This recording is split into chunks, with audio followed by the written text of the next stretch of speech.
Bonjour et bienvenue. Aujourd'hui, on part explorer un coin de Tokyo qui, disons, traîne une certaine réputation, l'arrondissement d'Adachi. C'est ça. Souvent résumé à quelques stats, quelques faits divers, mais bon, qu'est-ce qui se cache vraiment derrière, hein? Pour le savoir, on a creusé un peu, on s'appuie sur des documents assez passionnants. Oui, notamment des infos sur un secteur précis, tonnerie, et puis une thèse universitaire qui décortique justement cette image, cette perception d'Adachi. D'accord. Et ce qui est frappant vraiment d'emblée, c'est le décalage. La thèse, elle souligne une image parfois un peu sombre, c'est vrai, Mhm. mais les faits historiques, les lieux eux-mêmes, ils racontent une histoire beaucoup plus riche, plus ancienne. On va voir que ce quartier, c'était un carrefour important bien avant d'être juste une banlieue résidentielle. Alors, allons-y, plongeons dans cette histoire. Le but, notre mission, si on l'accepte, C'est ça. c'est de révéler des facettes un peu méconnues d'Adachi, dénicher des récits surprenants et puis identifier des lieux qui valent le coup d'œil pour qui veut sortir un peu des sentiers battus à Tokyo. Une sorte de chasse au trésor, quoi. Tout à fait. Et cette chasse, elle commence très loin dans le temps. La thèse rappelle qu'Adachi, à la base, c'est une terre de basse plaine, modelée par les rivières, très humide. Logique. Et pour la non-tonnerie, ce quartier précis d'Adachi, les sources, comme Wikipédia par exemple, montrent que l'origine reste, un peu floue, mystérieuse. Il y a plusieurs hypothèses. Ça ajoute une petite touche d'énigme dès le départ. Ah, j'aime bien ça. Bon, avançons à une période plus documentée et, je dois dire, assez inattendue pour ce quartier. L'époque d'Edo et les samouraïs. Alors, il y avait un château à Toneri. C'est vrai ça? Et oui, tout à fait. Le château de Toneri. Les vestiges se trouveraient, d'après les sources, dans l'actuel parc du même nom, le parc Toneri. D'accord. Et il appartenait à un certain Toneri Genta Saemon Tsunetada. Et attention, ce n'était pas un petit seigneur de campagne isolé, hein. Ah non. Non, il était lié au très puissant clan Hojo. Et surtout, il faisait partie du système de défense avancé du château d'Edo. Ça nous montre bien que ce secteur, loin d'être juste de la campagne, avait une réelle importance stratégique à l'époque. Un château, un seigneur samouraï qui défend Edo. Ici, à Adachi. C'est fou. Et l'histoire de ce Tsunetada, elle est assez mouvementée, si j'ai bien compris. Il ne finit pas tranquillement au château. Non, loin de là. D'après les infos qu'on a, il trouve la mort lors de la seconde bataille de Konodai. C'est un affrontement majeur dans la région à l'époque. Ah oui. Et certains récits font même un lien, alors peut-être un peu romancé, avec la très célèbre épopée Satomi Akenden, les chroniques des 8 Hirochiens. C'est une anecdote qui, donne une dimension presque légendaire à ce passé samouraï local. C'est fascinant. S'imaginer ces batailles, ces histoires presque épiques, dans un endroit qu'aujourd'hui on associe à toute autre chose. Mais Adachi à l'époque Edo, ce n'était pas que des châteaux et des champs, hein. Il y avait un autre quartier, Senju, qui avait un rôle primordial. La thèse insiste là-dessus. Ah oui, absolument essentiel. Senju, il faut comprendre, c'était l'une des 4 Edo-shuku, les 4 grands relais postaux officiels situés aux portes d'Edo. Hmm. Faut imaginer l'effervescence que ça devait être. Un point de passage obligé sur l'une des routes majeures qui partait de la capitale, un lieu de commerce, d'hébergement, de contrôle aussi. C'était un vrai poumon économique et logistique. Bien loin de l'image parfois un peu périphérique qu'on peut avoir d'Adachi aujourd'hui. Ça, c'est une pépite historique qui change complètement la perspective. D'accord. Donc, un passé stratégique avec des samouraïs, un centre névralgique sur les routes d'Edo. Et puis, l'histoire moderne a aussi laissé des marques profondes, j'imagine. Il y a eu des changements administratifs pour Toneri, par exemple. Oui, des détails administratifs, mais qui sont significatifs. Wikipédia mentionne qu'en 1871, puis en 1875, Toneri est passé de la préfecture de Saitama à celle de Tokyo. C'est l'époque Meiji, la grande réorganisation du pays. Et ce rattachement, il ancre définitivement Adachi dans la sphère d'influence de la capitale, qui commence sa grande expansion moderne. Et une transformation, là, carrément physique, évoquée dans la thèse, c'est la gestion de l'eau. On a parlé des terres basses au début, c'est lié au canal de dérivation de l'Arakawa, c'est ça? C'est un point absolument clé, vraiment pour comprendre le développement d'Adachi. Ce grand canal, l'Arakawa-Osuiro, qui a été achevé vers 1930, c'était la réponse aux inondations chroniques qui freinaient, qui empêchaient l'urbanisation. Ah, d'accord. En maîtrisant le fleuve, eh bien, on a rendu possible le développement résidentiel et puis industriel à grande échelle qui a suivi. Sans cet ouvrage colossal, Adachi n'aurait pas du tout le visage qu'on lui connaît aujourd'hui. Ce qui a permis ensuite le boom d'après-guerre. La thèse parle de l'arrivée massive de jeunes travailleurs, les fameux kino-tamago, les œufs d'or, Exactement. attirés par les nouvelles usines. C'est ça, Adachi devient un des cœurs industriels de la reconstruction et de la haute croissance japonaise. Des usines s'installent, beaucoup de logements sont construits très vite pour cette nouvelle population venue d'un peu partout au Japon, et c'est cette période-là qui va largement forger l'image d'Adachi comme quartier populaire, travailleur.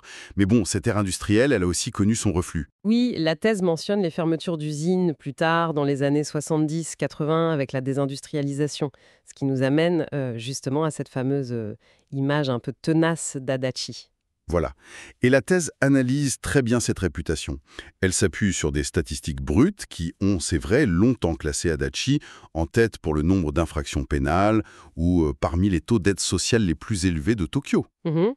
Et puis, il y a eu des faits divers tragiques comme le meurtre de la lycéenne emmurée dans le béton qui ont durablement marqué les esprits, forcément. Oui, on comprend que ces chiffres, ces événements, ça puisse façonner une perception. Mais la thèse, elle a apporté des nuances importantes, n'est-ce pas? Elle ne s'arrête pas là. Tout à fait, et c'est essentiel. Elle explique que si on rapporte la criminalité à la population ou à la superficie, le classement d'Adachi n'est plus du tout le même. Et surtout, elle met en lumière les efforts considérables déployés par l'arrondissement pour changer cette image. On peut citer par exemple l'initiative Beautiful Windows, Ah oui. inspirée de la théorie de la vitre brisée. L'idée, c'est d'améliorer l'environnement urbain pour prévenir la délinquance. Ou encore plus récemment, l'arrivée d'universités comme celle de Tokyo Denki qui insuffle une nouvelle dynamique. Donc une réalité bien plus complexe et en plein mouvement que le stéréotype un peu figé. Et c'est justement cette complexité qui rend la découverte des aspects plus cachés, des pépites locales, encore plus intéressante. Alors allons les chercher, ces pépites. On a parlé du château de Toneri. Le parc actuel, c'est donc un premier lieu d'intérêt. Exactement. Le parc de Toneri, le Toneri-Koen, c'est là que tout se rejoint un peu. C'est un immense espace vert, très apprécié des habitants, ça c'est sûr, mais c'est aussi le site historique de l'ancien château. Se promener là-bas, c'est littéralement marcher sur les traces des samouraïs, tout en profitant d'un lieu de détente moderne. C'est un excellent point de départ pour explorer le secteur. Et toujours dans ce coin de Toneri, il y a un autre parc qui est mentionné, le parc Minumadai Shinsui, un parc aquatique. Ça colle bien avec cette histoire d'eau dont on parlait. C'est un bel exemple d'aménagement qui met en valeur cet élément aquatique historique, oui. Et puis, ce qui a vraiment changé l'accès à tout ce secteur nord d'Adachi, il faut le dire, c'est le Nippori Toneri Liner. Ah, le liner. Oui, ce métro léger sur pneus, avec ses stations comme Toneri ou Minomudai Shinsui Koen, eh bien, il a désenclavé toute cette partie de l'arrondissement. Et il a beaucoup contribué à sa transformation récente. C'est la clé pour s'y rendre facilement aujourd'hui, clairement. Intéressant de voir comment les transports modernes peuvent redessiner l'attractivité de zones historiques. Sortons un peu de Toneri maintenant, pour explorer d'autres sites majeurs. La thèse met beaucoup en avant le temple Nichirai Daishi. Ah oui, alors là, on change de dimension. Nichirai Daishi, c'est un poids lourd. Un temple fondé en 826. 826. Oui, une histoire incroyablement longue. C'est un centre bouddhiste majeur, très populaire, connu notamment pour ses rituels de protection contre le mal, le Yakuyoke. C'est un lieu de pèlerinage important et un incontournable si on visite Adachi, vraiment. Et une autre découverte que je dois dire assez étonnante, issue de la thèse, le quartier des temples d'Ikko. Des temples qui auraient déménagé d'Asakusa après un tremblement de terre. C'est une histoire urbaine assez fascinante, oui. Après le grand tremblement de terre du Kanto en 1923, qui a dévasté une partie de Tokyo, eh bien, de nombreux temples du quartier très dense d'Asakusa n'avaient plus la place pour se reconstruire sur place. D'accord. Ils ont été relocalisés ici, à Ikko, dans Adachi. Et ce n'est pas tout. La thèse précise que parmi ces temples déplacés, on trouve le Togakuji. Attendez. Togakuji, ça me dit quelque chose ça. C'est bien là qu'on trouve la tombe d'Ando Hiroshige, le maître de l'estampe. Exactement. La tombe d'une icône mondiale de l'art japonais se trouve là, dans ce quartier d'Adachi. Incroyable, non? Mais c'est fou! Et ce n'est pas la seule personnalité historique notable du coin. Au Hojuji, qui est juste à côté, repose Keisho-in, qui n'est autre que la mère du 5e shogun Tokugawa Tsunayoshi. Retrouver ces figures majeures ici, c'est une connexion incroyable avec la grande histoire du Japon. une vraie pépite cachée. Je n'en reviens pas. Hiroshige est la mère d'un shogun à Adachi. Incroyable. Et ce quartier d'Ikko, il recèle des traces encore plus anciennes, si j'ai bien lu la thèse. On parle de tumulus? Oui, oui. Le parc Shirahatazuka Kofun abrite des tumulus funéraires anciens, de l'époque Kofun donc, et le parc Ikko Iseki, lui, préserve les ruines d'un village encore plus ancien, de l'époque Yayoi et Jomon même. Ces sites archéologiques témoignent d'une occupation humaine qui remonte bien, bien avant l'époque d'Edo. Ça ancre Adachi dans une histoire très profonde, loin de l'image d'une simple création moderne ou d'une banlieue dortoir. Décidément, ce quartier est un vrai livre d'histoire à ciel ouvert. Mais Adachi a aussi une saveur locale plus contemporaine, j'imagine. La thèse mentionne un savoir-faire artisanal particulier, la maroquinerie. Oui, c'est un petit héritage du passé industriel. Même si les grandes usines ont pour beaucoup disparu, il subsiste, notamment près de Senju, des petits ateliers spécialisés dans le travail du cuir, les kawasein. Souvent des entreprises familiales. C'est une facette plus discrète de l'économie locale, mais qui témoigne de cette histoire manufacturière. Et autre surprise, plus verte cette fois, l'agriculture. On cultive encore des légumes à Adachi, en pleine métropole? Eh oui, et pas n'importe lesquels. La thèse nous apprend qu'Adachi est le deuxième plus grand producteur de komatsuna à Tokyo.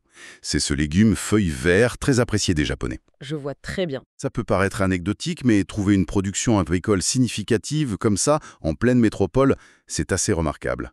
Et ça casse, encore une fois, les idées reçues sur le quartier. Du komatsuna local, j'adore.